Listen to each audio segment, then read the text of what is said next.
ગઈકાલે રાજપૂત છાત્રાલય ઉપર જિલ્લા કોંગ્રેસ સમિતિ દ્વારા આમ આદમી પાર્ટીના ઉમેદવાર અને કોંગ્રેસ કાર્યકર્તાઓનું સંકલન થાય એના માટેની મિટિંગ આયોજિત કરવામાં આવેલી હતી. આ મિટિંગ સંકલન માટેની હતી, પરંતુ જે રીતે એ મિટિંગમાંથી આગેવાનો દ્વારા અનેક આગેવાનોને નીચા પાડવાની પ્રવૃત્તિ કરવામાં આવી એ વખોડવાને લાયક છે. જિલ્લા પ્રમુખ દ્વારા એમ કહેવામાં આવ્યું કે આ ગઠબંધન 5 વર્ષનું છે અને 5 વર્ષના ગઠબંધનની અંદર જિલ્લા અને તાલુકા પંચાયત, નગરપાલિકાઓ અને વિધાનસભાની ચૂંટણીઓ પણ યોજાવાની છે.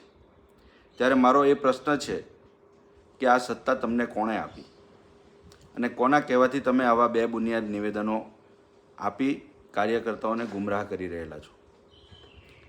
તમારા શાસનકાળ દરમિયાન પહેલા ટેન્યુઅરની અંદર તમે જે રીતે જિલ્લા કોંગ્રેસ સમિતિ ચલાવી અને એના કારણે જે જૂથવાદ વકરેલો છે જિલ્લામાં અને જે પાયાના કાર્યકરો છે એની જે અવગણના થઈ અને એનું જે નુકસાન છે એ આજે પણ ભરપાઈ થઈ શકતું નથી. તમારા પછી તરત પરિમલસિંહ રાણાને જિલ્લા કોંગ્રેસના પ્રમુખ તરીકે નિયુક્ત કરવામાં આવ્યા અને એમાં પણ તમારા બધાની સહમતિ હતી. આમ છતાં પરિમલસિંહ રાણાને છેલ્લા 6 વર્ષથી અસહકારની ચળવળ ચલાવીને તમે ડિસ્ટર્બ કર્યા, તમે એમને કામ ન કરવા દીધું સંગઠનનું અને એને કારણે કાર્યકર્તાઓ જે છે કાર્યકર્તાઓ નિરાશ થયા. તે વખતે પણ તમને પ્રદેશ સમિતિની અંદર કોંગ્રેસ સમિતિએ સ્થાન આપ્યું અને આમ છતાં દરેક કાર્યક્રમોથી અલિપ્ત રહીને જે પ્રવૃત્તિ તમે આદરી એનાથી પક્ષને ખૂબ મોટું નુકસાન થયેલું હતું. તમે થૂકીને ચાટવાનું કામ કર્યું છે.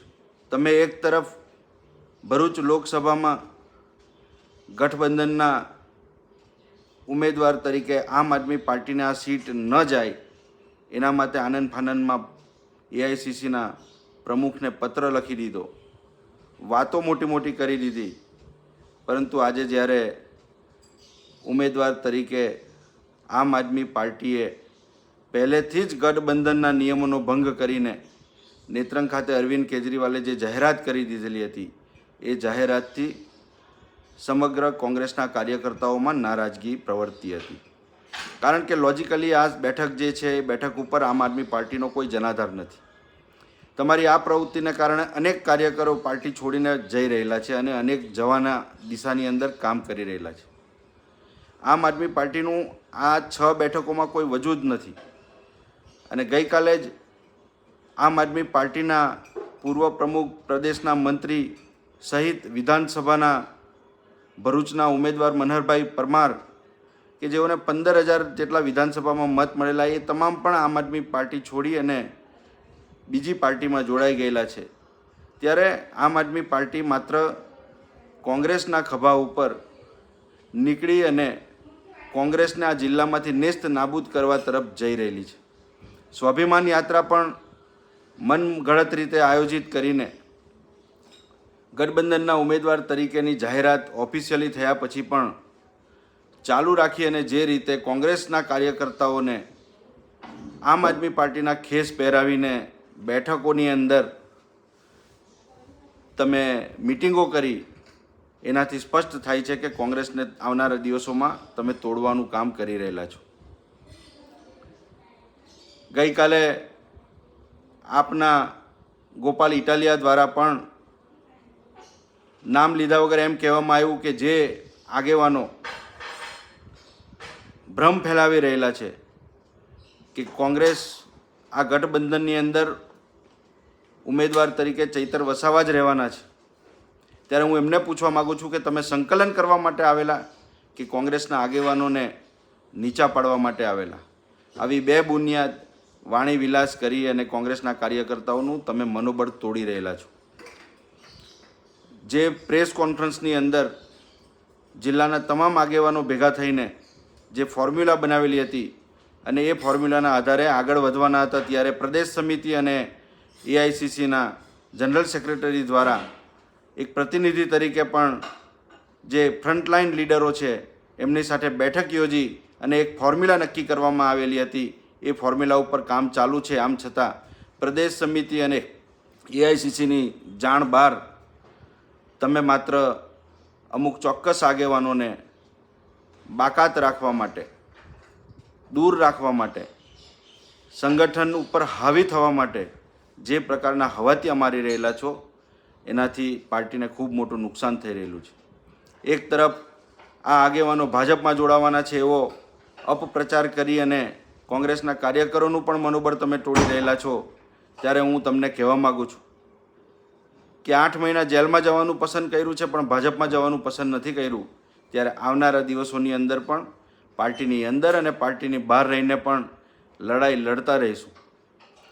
કોઈ પણ સમાજનો કચડાયેલો વર્ગ હોય, પીડિત વર્ગ હોય, એને હંમેશાને માટે અમે રોડ ઉપર ઉતરીને ન્યાય અપાવવા માટેના પ્રયત્ન કરેલા છે.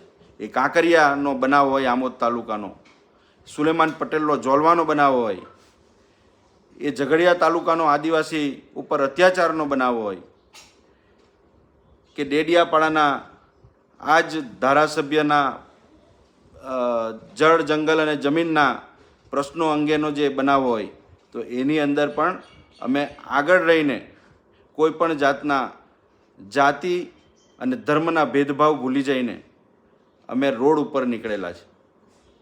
સેલંબાનો જે બનાવ છે એ સેલંબાના બનાવમાં પણ જે રીતે કેટલાક પક્ષના જ કાર્યકરોએ મને બદનામ કરવાનો પ્રયત્ન કર્યો છે, ત્યારે એમને પણ કહેવા માગું છું કે સેલંબાના જે પીડિતો હતા, લઘુમતી સમાજના દુકાનદારો હતા, એમની પડખે કોંગ્રેસમાંથી જો કોઈ ઊભું રહ્યું હોય તો હું અને શેરખાન પઠાણ, અને એના કારણે એમને જે પોલીસ તરફથી જે મદદ ન મળતી હતી એ મદદ અપાવવાનો પણ પૂરેપૂરો પ્રયત્ન કર્યો. એમની ફરિયાદો લેવડાવી અને જે આ સૂત્રધારો હતા, જે આ કરવા પાછળ, ષડયંત્ર રચવા પાછળ, એનું મૂળ એફઆઈઆરમાં નામ ન હોવા છતાં એમનું નામ દાખલ કરાવવાનો પણ ઉચ્ચ કક્ષાએ રજૂઆત કરી અને એ લોકોને ન્યાય મળે એના માટેનો પ્રયત્ન કરેલો છે. ત્યારે આ જાહેરમાં કહેવું ન જોઈએ. સમાજમાં કોઈ વૈમનસ્ય ઊભું થાય એવી એક જવાબદાર આગેવાન તરીકે એવી વાત ન કરવી જોઈએ. પણ ના છૂટકે જ્યારે એક ચોક્કસ સમાજના વિરોધી હોવાનો એક જે વાસ્તવિકતાથી પર એક ચિત્ર ઊભું કરવામાં આવી રહેલું છે, આભાસી ચિત્ર, અને એના માટે આજે આ ખુલાસો કરવો અત્યંત જરૂરી છે. ખાસ કરીને કોંગ્રેસના સંગઠનના જે પાયાના કાર્યકરો છે, એ પાયાના કાર્યકરોની લાગણી જે છે એ લાગણી અમે સારી રીતે સમજી શકીએ એમ છે. 25 વર્ષ જાહેર જીવનમાં થયા છે અને જાહેર જીવનમાં કોંગ્રેસ પક્ષમાં કોઈ પણ પદની લોભ લાલચ રાખી નથી. જિલ્લા કોંગ્રેસના પ્રમુખ તરીકેની અનેક ઓફરો આવી છતાં સામે ચાલીને એ પણ ના પાડી છે વિનમ્રતાથી, અને કોઈ પણ જાતના લોભ લાલચ વગર, કોઈ પણ પદની લાલચ વગર, જે વખતે સહકારી સંસ્થાની અંદર પણ આટલી મોટી 500 કરોડનું ટર્નઓવર ધરાવતી સંસ્થાને પણ જતી કરી અને જેલમાં જવાનું પસંદ કર્યું, પણ ભાજપમાં જવાનું પસંદ નથી કર્યું.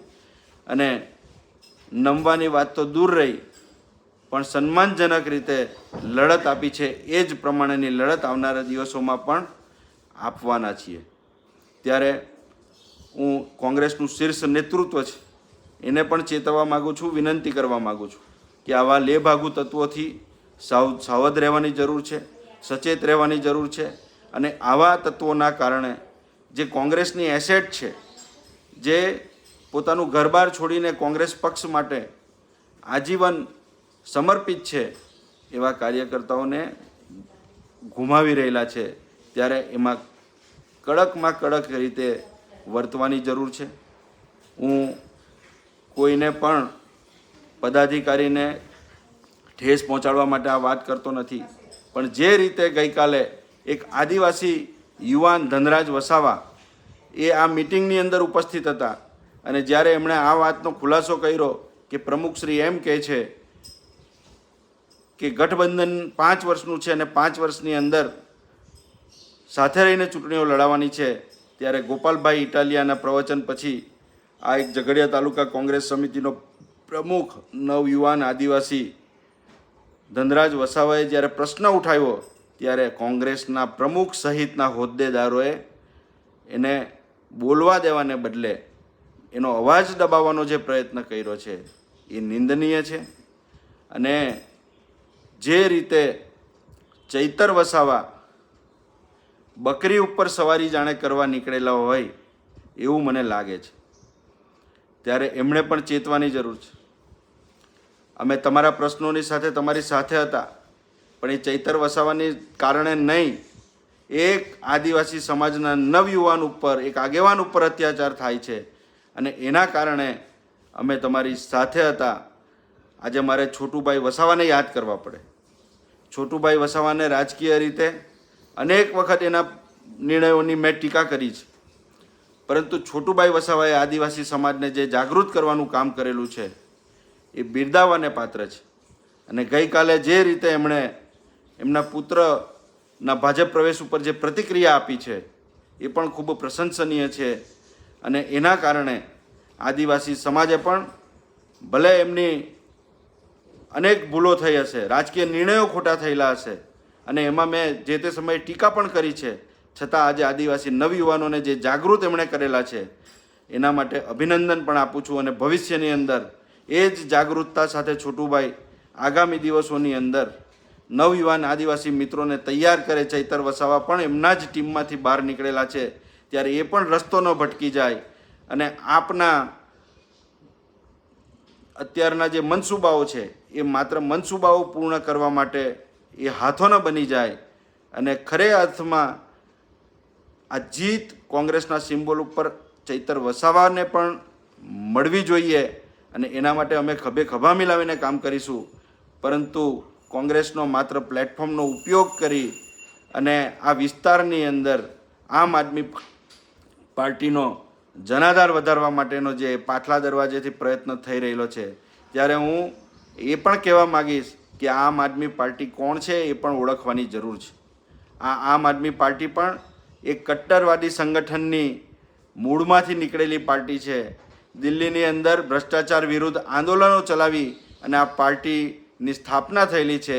એ જ પાર્ટીના શીર્ષ નેતૃત્વના તમામ આગેવાનો આજે છેલ્લા 1 વર્ષથી તિહાર જેલની અંદર હવા ખાઈ રહેલા છે અને સુપ્રીમ કોર્ટ પણ એમને બચાવતી નથી કે એમને કોઈ રાહત આપતી નથી. ત્યારે આવા સંજોગોમાં અરવિંદ કેજરીવાલ ઉપર પણ લટકતી તલવાર છે અને ભારતીય જનતા પાર્ટીની સાથે ગમે ત્યારે એ સોદાબાજી કરી અને કોંગ્રેસના ખભે પગ મૂકી અને દિલ્હી પહોંચી જઈને આવનારા દિવસોમાં ભાજપની સાથે મળી જશે એની કોઈ ગેરંટી લઈ શકે એમ નથી. ત્યારે સૌએ ચેતવાની જરૂર છે. બીજાની ઉપર આધાર રાખવાને બદલે કોંગ્રેસ પાર્ટીને મજબૂત કરીને, કોંગ્રેસનો અવાજ બુલંદ કરીને ગરીબનો અવાજ, લઘુમતીનો અવાજ, આદિવાસીનો અવાજ, નવયુવાનનો અવાજ, ખેતમજૂરનો અવાજ બુલંદ બને, પીડિતનો અવાજ બુલંદ બને, એ માટે આપણે સૌ પ્રયત્નશીલ રહીએ. આગામી લોકસભા ભરૂચની અંદર પણ અમે આવનારા દિવસોની અંદર રણનીતિ બનાવી છે અને એ પ્રમાણે જો પાર્ટીનું નેતૃત્વ અમારી વાત ઉપર વિચારણા કરી રહેલું છે અને એ જ મુજબ કાર્યવાહી થશે તો ચોક્કસપણે અમે પાર્ટીના શિસ્ત જાળવી અને પાર્ટીની અંદર રહીને કામ કરીશું. પણ લેભાગુ તત્વોને ઉપર જે ચાવીરૂપ જગ્યાએ મૂકી દીધા છે અને ચાવીરૂપ જગ્યાનો એ પોતાના નિજી સ્વાર્થ માટે ઉપયોગ કરી રહેલા છે, એવા તત્વોને અમે કદાપી ચલાવી નહીં લઈએ. અને એના માટે કાલે ભરૂચ લોકસભામાં સ્વતંત્ર ઉમેદવાર કોંગ્રેસ પ્રેરિત ઊભો રાખવાનો થશે તો એ રાખવાની પણ અમારી પૂરેપૂરી તૈયારી છે. જય હિન્દ, જય ભારત.